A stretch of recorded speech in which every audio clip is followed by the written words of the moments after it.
Bien que nous ne considérions pas souvent le cancer comme une maladie contagieuse, les formes de cancer causées par le papillomavirus ou VPH peuvent l'être. Elles sont en fait sexuellement transmissibles. Le VPH est une infection qui se transmet par un contact entre les organes génitaux et aussi par contact bucogénital, cutané. En France, cette épidémie touche 80% des femmes et provoque 1500 décès par an, révèle la Société française de colposcopie et de pathologie cervico-vaginale, SFCPCV. Très souvent, les personnes infectées n'ont pas de symptômes. Une personne peut donc être infectée sans le savoir.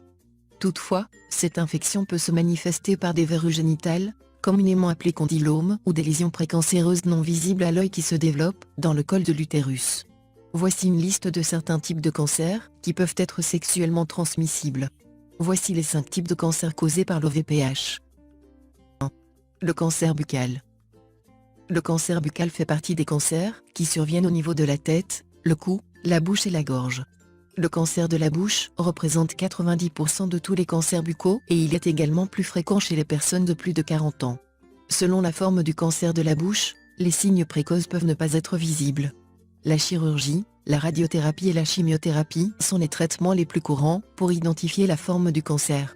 Le VPH est la principale cause du cancer de la gorge. Lorsque le virus entre en contact avec les cellules épithéliales de la peau et des muqueuses par voie orale, il peut provoquer un cancer. Heureusement, selon la Fondation contre le cancer, en Belgique, les cancers buccaux causés par le VPH répondent mieux aux traitements existants que toutes les formes de cancer buccal. 2. Le cancer de l'anus. Dans le cas d'un cancer de l'anus, des tumeurs malignes se forment dans les tissus voisins de l'anus. Selon l'Institut national de la santé, le VPH augmente le risque de développer un cancer de l'anus et la plupart des cas de cancer qui touchent les cellules squameuses recouvrant le col de l'utérus sont liés aux infections du VPH. Les symptômes les plus fréquents du cancer de l'anus sont les saignements anaux et parfois même des changements dans les selles, sang dans les selles. Le cancer de l'anus est le plus souvent traité par chirurgie, radiothérapie et ou chimiothérapie. 3. Le cancer du col de l'utérus. Le cancer du col de l'utérus était la principale cause de décès par cancer chez les femmes en Amérique et en France, mais la méthode du test PAP a considérablement réduit le nombre de femmes décédées. Malheureusement, ce cancer n'a pas de symptômes apparents à ses débuts, ce qui explique pourquoi les tests PAP réguliers sont si importants.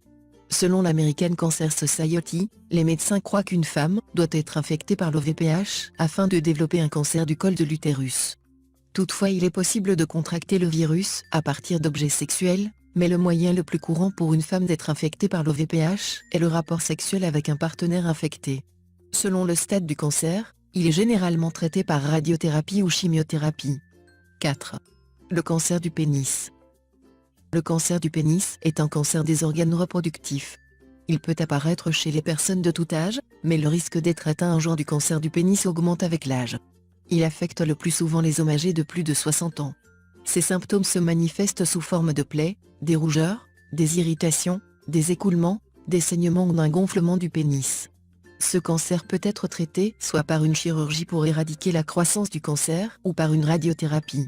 5. Le cancer du vagin ou vulve. Le cancer du vagin touche les organes génitaux féminins externes. Il comprend le cancer du canal vaginal et le cancer de la vulve. Selon l'American Cancer Society, plus de la moitié de tous les cancers de la vulve sont liés aux infections du VPH, et celle-ci augmente aussi le risque de développer un cancer du vagin. Les papillomavirus représentent un facteur de risque, ils seraient à l'origine des tumeurs épidermoïdes vulvo-vaginales et cervicales, et sont donc impliqués dans l'apparition du cancer du vagin.